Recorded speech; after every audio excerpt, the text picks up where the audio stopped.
ప్రభునామానికి మహిమ కలుగునుగా. మీ అందరికీ నా హృదయపూర్వక వందనాలండి. బాగున్నారు కదా మీ అందరు? చూడండి, సమస్య రాగానే, ఇబ్బంది రాగానే ఎక్కడికి పరిగెత్తాలా? మనమైతే ఎవరి దగ్గరకో పరిగెడతాం, ఎవరి దగ్గరకు వెళ్ళి ఏడుస్తాం, ఎవరెవరి దగ్గరకు వెళ్ళి చేయి చాపుతూ నాకు సహాయం చేయవా అని అడుగుతాం. కానీ మనుషుల సహాయం వ్యర్థమని బైబిల్లో ఉంది.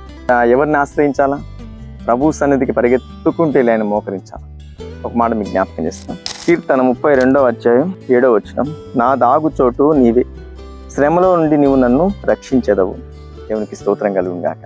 ఎక్కడికి వెళ్తే నీకు రక్షణ, ఎక్కడికి వెళ్తే నీ సమస్య నుంచి నీకు విడుదల కలుగుతుందంటే ప్రభు సన్నిధిలో పాదాలు పట్టుకుంటే.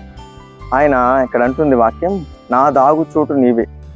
ఆయన్ని నీవు ఆశ్రయంగా చేసుకుంటే ఆయన చాటుకి వెళ్ళిపోతాం. ఆయన చాటుకి వెళ్ళిన తర్వాత ఆయన దాటి నీ మీదకి ఏదైనా రాగలదా? ఆయన దాటి నీ మీద ఏదైనా సమస్య రాగలదా? ఇబ్బంది రాగలదా?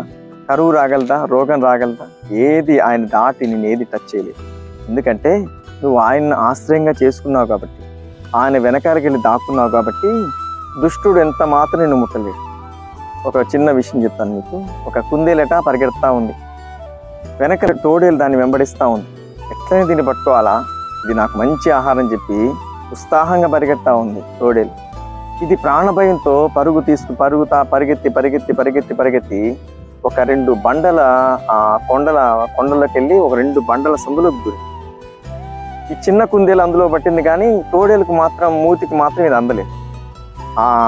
దాని వైపు ఇది చూస్తూ ఉంది, దీని వైపు అది చూస్తూ ఉంది, కానీ ఈ కుందేలు దగ్గరికి మాత్రం అది రాలేకపోతా ఉంది. ఎందుకు? 2 బండల సందులో బండను ఆశ్రయంగా చేసుకుంది. నువ్వు వెంబడిస్తున్న దేవుడు, నువ్వు ఆరాధిస్తున్న దేవుడు, ఆయన పేరు బైబిల్లో రాయబడింది, ఆ బండ క్రీస్తే. ఈరోజు యేసు ప్రభు నీకు ఆశ్రయంగా ఉన్నప్పుడు దుష్టుడు నీ దగ్గరకు వస్తాడుగా, నేను తాకలేడు. ఇప్పుడు ఆ కుందేలు దగ్గర సమీపంగా ఉంది తోడేలు, కానీ తోడేలును టచ్ చేయలేకపోతాం, తోడేలు మీదకి దాడి చేయలేకపోతాం, తోడేలు ఆ కుందేలును మరి ఈ నోటితో పట్టుకోలేకపోతాం. ఎందుకు? బండను ఆశ్రయించింది, బండ సందులోకి వెళ్ళింది, ఆ బండ సందులోకి తోడేలు రాలేకపోతాం.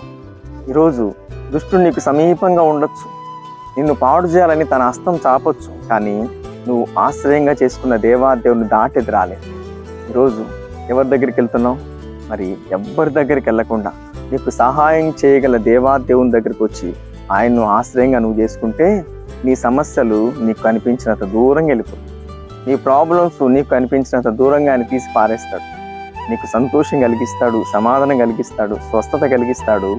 నిన్ను వెంబడిస్తున్న ప్రాణ భయం నుంచి ప్రభు నిన్ను విడిపిస్తాడు. అటువంటి కృప ప్రభు మీ అందరికి అనుగ్రహించి అన్ని విషయాల్లో ప్రభు నిన్ను విడిపించును గాక. ఆమె. అందరి కోసం చిన్న ప్రార్థన చేస్తాను. మహోన్నతుడా, నీకు స్తోత్రం.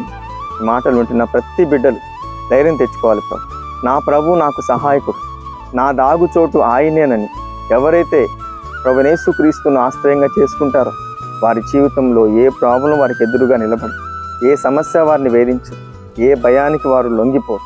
అటువంటి కృప, అటువంటి ధైర్యం ప్రతి ఒక్కరికి దయచేయమని యేసు నామములో ప్రార్థిస్తున్నాం పరమ తండ్రి. ఆమె. వీడియో చూసిన ప్రతి ఒక్కరిని ప్రభు దీవించి ఆశీర్వదించి అన్ని విషయాల్లో ధైర్యం కలిగించి ముందుకే నడిపించును గాక. ఆమె.